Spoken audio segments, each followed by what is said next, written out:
Okay so NEET 2022 का जो fourth question है ये आपका है a shell of mass m is at rest initially rest में it explode into three fragment having mass in the ratio 2:2:1 if the fragment having equal mass flying off along mutual perpendicular direction with speed v the speed of the third fragment is okay।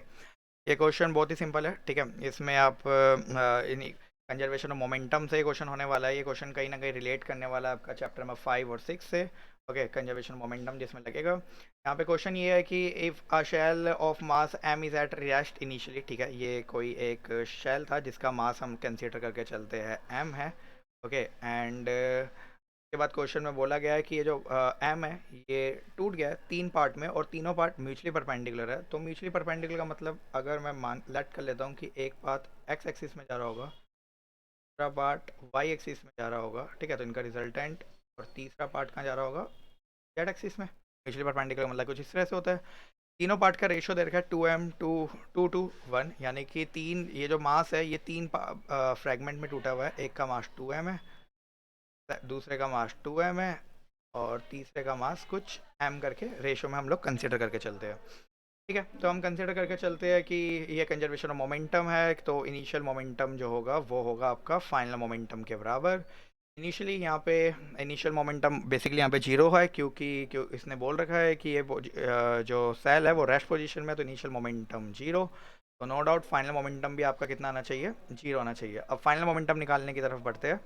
Finally यहाँ पे तीन तरह से direction है, x Y और Z direction. Okay, तो पहले x axis का अगर मैं मोमेंटम निकालूँ तो मोमेंटम का फॉर्मूला होता है मास इनटू वेलोसिटी, तो इसका फॉर्मूला हो जाएगा 2m v करके।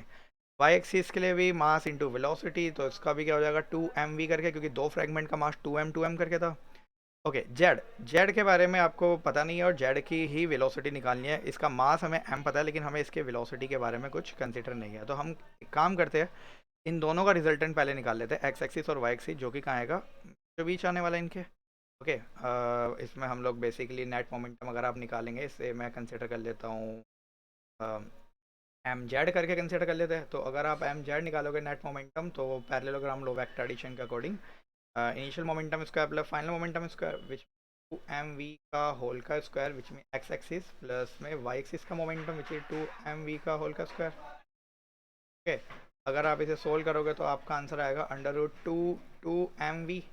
ओके, अब हमें पता है कि फाइनल मोमेंटम जो होने वाला है वो कितना होने वाला है, जीरो।